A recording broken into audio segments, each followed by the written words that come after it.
So that was a lot of drama. Yeah, it was really fucked up. I really didn't have a good time with that. Why did it take so long, though, to let you out of the contract? Well, they didn't want to let me go. But why, if they weren't releasing? We can't talk about Well, it. it doesn't make sense, right? No. Right. Like when you're dealing with logical people, you would think there's a logical solution, but it was an illogical. The whole thing was not nonsensical.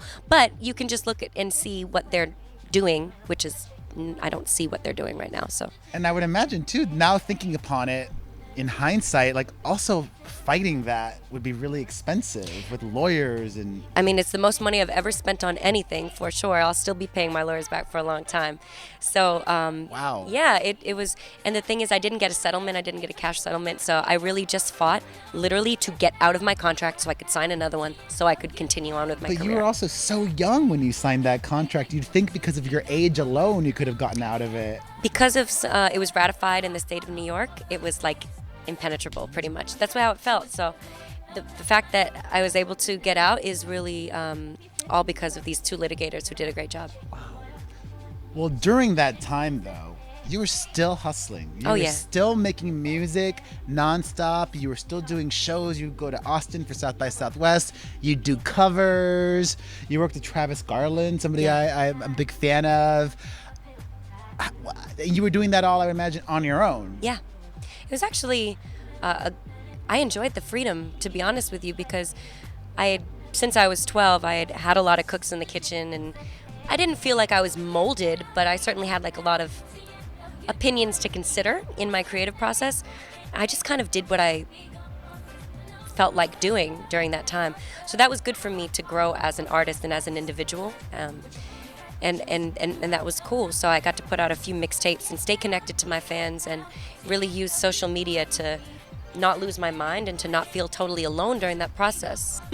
So you ended up signed to Atlantic Records, and you've been working with them now on new music for a couple of years. Yes.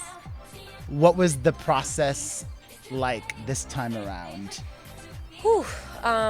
It was like, okay, so there was a weight off my shoulders once I got released, and then it was like a new weight when it was like, fuck, now I need to now I'm really gonna put out, music at a new label and have this new relationship. And Bruno Mars A&R, Aaron Bashuk signed me at Atlantic, and I was, we were building a bond, and then he went to Interscope, so then I was left kind of alone at Atlantic once again. I was like, okay, here we go. So then we scrapped that album because then I had a new A&R come in, and I went on tour after I put out these 3 songs that we called a Tringle. That was my intention behind putting out these 3 songs, was to And when was that? Like a year and a half ago? It was exactly a year ago.